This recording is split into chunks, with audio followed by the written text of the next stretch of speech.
Good day, ladies and gentlemen, and welcome to Pandemic Lit, a Right Club joint. Pandemic Lit is a bout of two opposing writers expounding on two opposing topics for 7-ish minutes apiece for your enjoyment. Today, Heaven versus Hell. First up, chosen completely at random, Frances Chang with Heaven.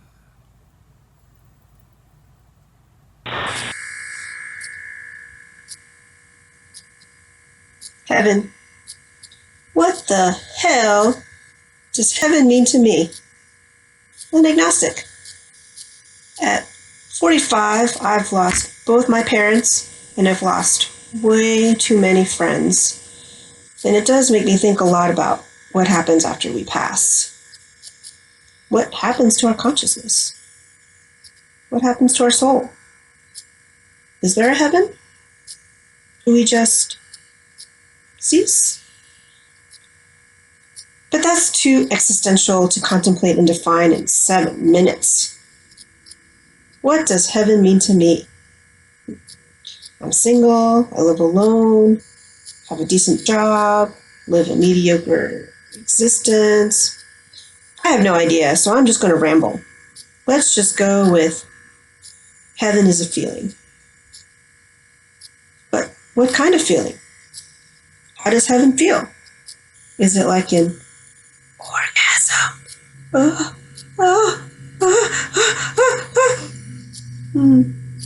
No, I don't know, since I haven't had sex in almost 4 years.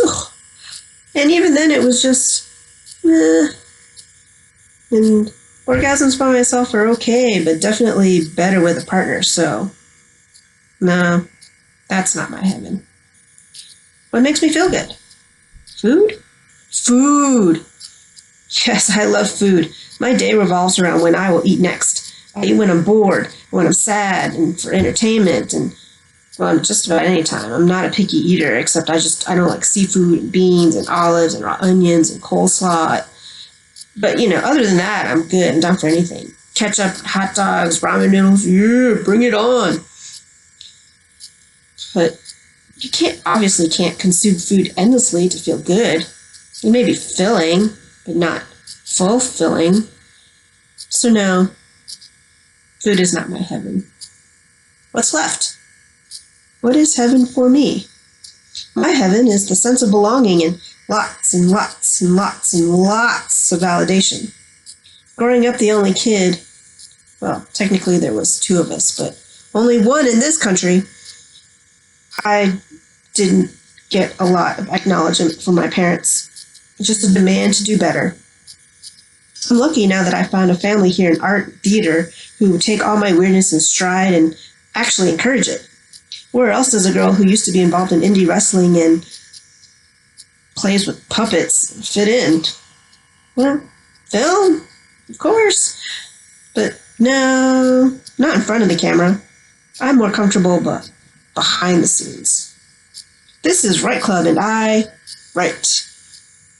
Sketch comedy mostly, and sometimes I manage to insert some topical commentary. You can find my videos on YouTube and search Media Tiger or MediaTiger.com. Go watch, like, share, validate me. I need it. Give it to me. Go on. I'll wait. No? Can't do that? Okay, fine. How much time do I have left? 3 minutes. Through theater, I am part of a wonderfully quirky friend group who call ourselves the Weird Golden Girls. There's a straight white guy as Rose, a straight white woman as Sophia, a big gay black dude as Blanche, and then there's me, the Asian. Just take my word for it, as Dorothy. At the time of our formation, we were all in our 40s and single, and we promised to retire together in our own senior home. This is the most encouraging friend group to be a part of. Even as I struggled to write this, the Sophia of the group told me she had faith in me. I'm probably disappointing her right now, but she'll still tell me she likes it. We all go to shows together. We go to each other's shows. We laugh, we brunch, We laugh.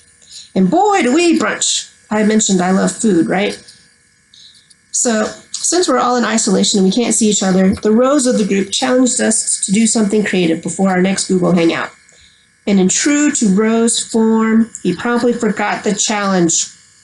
Nevertheless, I overachieved and wrote a sketch for us to read and painted a painting. The sketch was something silly with a bunch of inside jokes and made no sense, but we had fun. It feels good to laugh with this group. Look, see, there's all of us right there. I miss seeing them in person. I miss laughing with them. I miss laughing. Is laughter a drug? It is so weird not hearing an audience respond. Is any of this working? I tell you, heaven is going to be when we finally get out of this quarantine. Am I right? Panders to the audience. Oh yeah, I did do a painting too. So I've never painted a portrait of any kind of faces before, but I wanted to do one anyway, with 5 faces. Did I mention overachiever? Here we all are.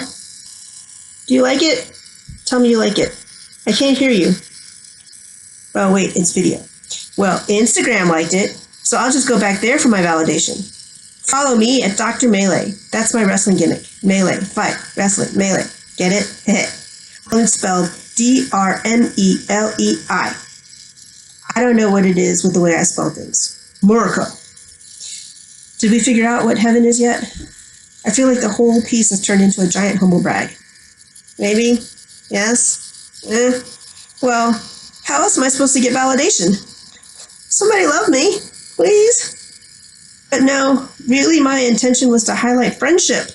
Friendship runs both ways, and the warm fuzzies I get when I receive it and give it is what heaven means to me. Friendship is what completes me. Friendship is what I look forward to. Long-lasting, meaningful friendship. That's my heaven.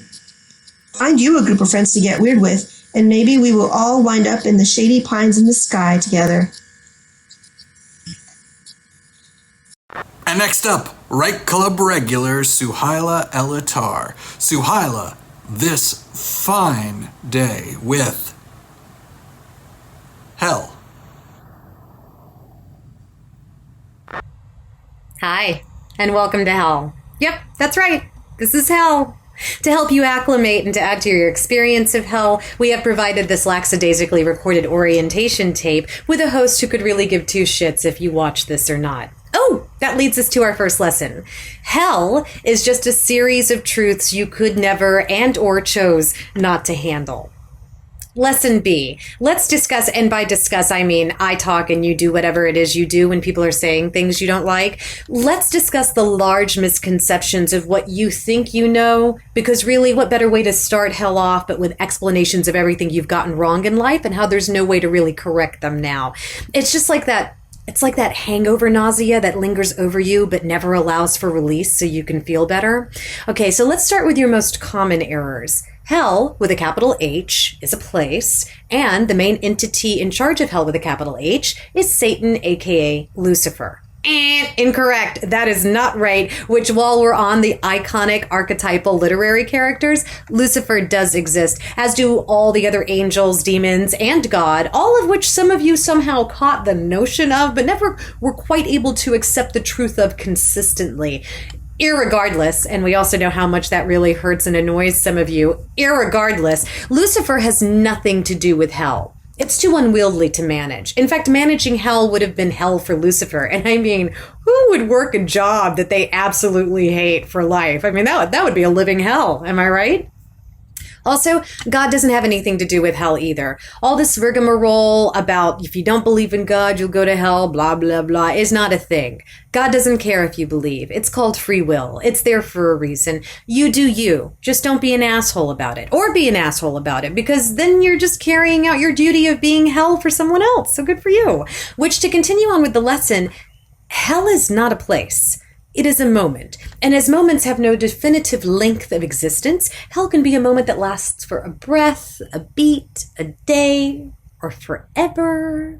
That sounds horrible, doesn't it? Okay, so next lesson. D. D is for douchebags. For all the overly zealous religious people who think that they're here by mistake and that they shouldn't be, you were completely wrong about everything. You wanted everything so black and white, and it's just really not that lazy. So, welcome. You will notice that you have been paired with self-righteous atheists. You are their hell, and they are yours. We are here to help make hell for each other. This hell is your hell. This hell is my hell. We're all in hell, hell, together, hell, hell. Moving on. What lesson is this? Do you even care? Okay.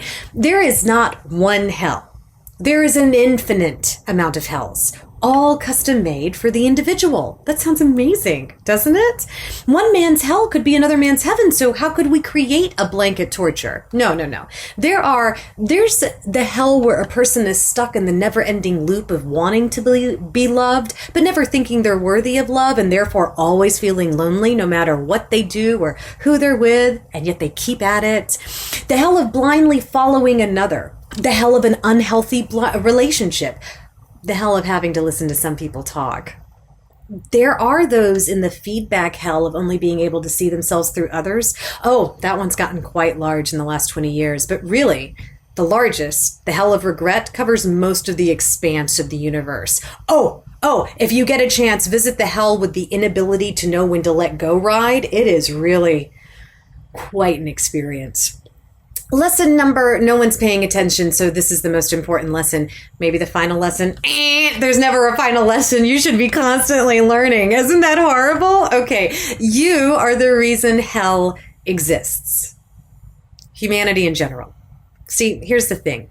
The universe is intelligently designed. It is constantly in need of balance, and it self-balances through evolution, through the miracles and trials and errors of science, through the magic of actual pure faith. But over the millennia, so much of you lack the loyalty, the patience, the humility, and or the creativity to accept or even recognize when the balance was happening because it didn't look like what you thought it should or what you expected or what you wanted it to be. You couldn't accept the gray.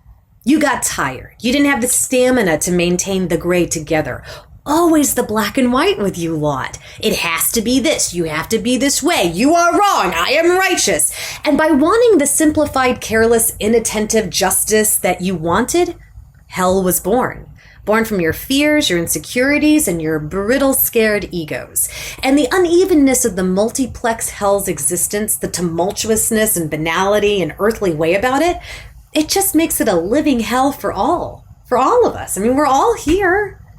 Hell is the constant moment of stubborn, willful ignorance, an eternal moment of absolute selfishness for temporary satisfaction for the sake of having to be in power, having to be on top, having to be right, having to hide that you're wrong.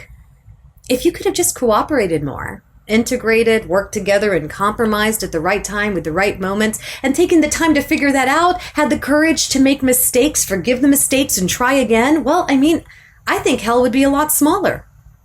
Hell will never go away. We need it, don't we? We need to punish ourselves. Others, we need that, right? You need that. You need to know that all the horrible will pay and pay dearly. And you need to know it in the terms that you understand, right? Not the universe's, yours. So, hell has to remain. Aw, thanks for watching. You hit play and didn't go away. You did it and you continue to do it to yourself. Welcome to hell.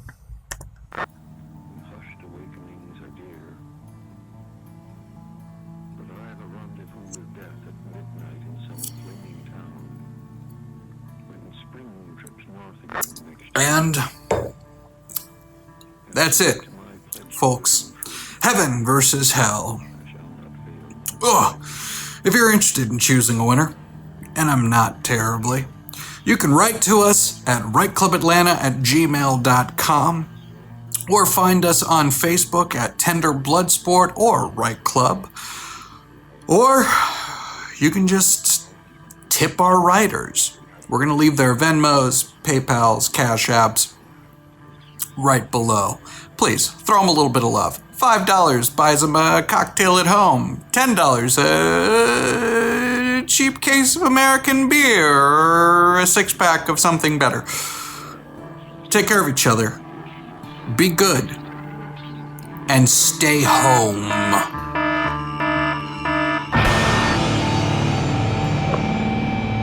Right Club is the creation of Ian Belknap, enjoying his retirement all alone in Chicago, Illinois.